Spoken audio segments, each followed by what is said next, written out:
Bonjour les jeunes, c'est Tonton. Aujourd'hui, et dans la capsule qui suivra, nous allons vous parler de scribing. Alors, qu'est-ce que c'est le scribing? Le scribing, c'est du scribouillis, du scribouchage, c'est faire des croquis pour étudier. Aujourd'hui, nous allons voir pourquoi ça marche, et nous allons voir comment ça marche.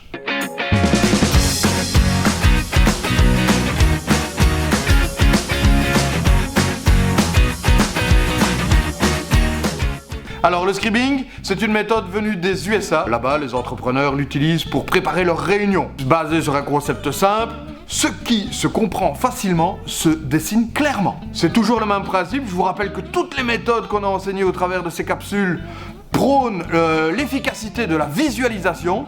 C'est-à-dire que quand vous dessinez, vous êtes capable de fabriquer une image dans votre tête qui va favoriser la mémorisation.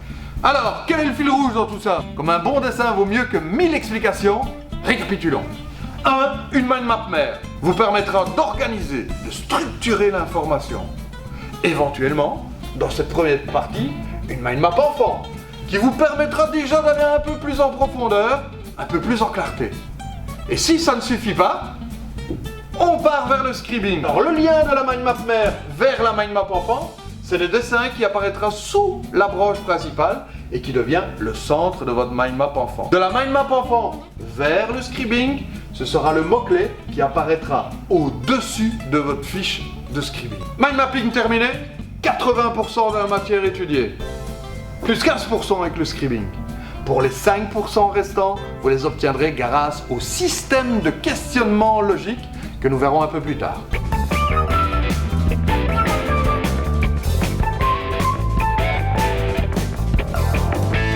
Alors, pour illustrer cette première capsule vidéo qui concerne le scribing, avant de passer à la deuxième qui sera la réalisation de votre propre croquis-tech, deux exemples.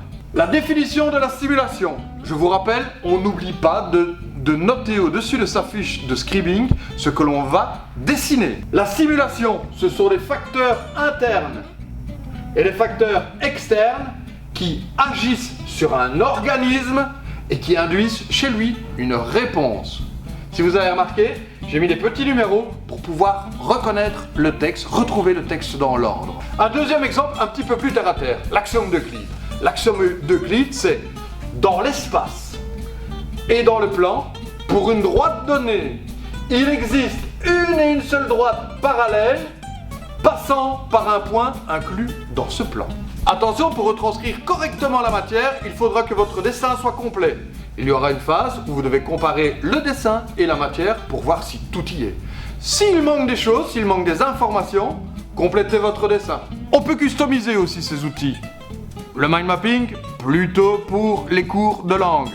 Le scribing, plutôt pour les cours de calcul. Il y a plus de définitions et beaucoup plus de pratique. Et pour les cours à contenu, on utilisera les deux. Mind mapping pour mettre de l'ordre, pour clarifier, pour rendre moins dense la matière, et puis pour étudier en profondeur vers les définitions ou quelques petites phrases qui vous échappent, on utilisera le scribing. Dans la vidéo suivante, nous parlerons toujours de scribing, mais dans cette deuxième partie, nous allons aborder comment réaliser une croquis-tech. Alors, pas d'inquiétude, on n'est pas dans un cours d'art plastique. Ici, le dessin est utilisé comme un outil et non pas pour faire une œuvre d'art. S'il est beau, tant mieux pour vous. À bientôt les jeunes! Ou quel que soit le cours à contenu que vous devez étudier. Un bon dessin vaut mieux que 1000 explications.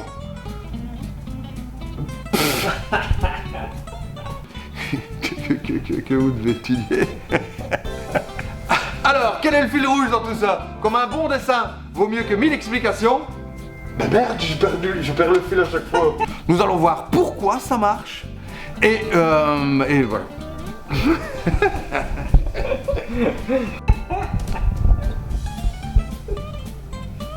Récapitulons, c'est tout.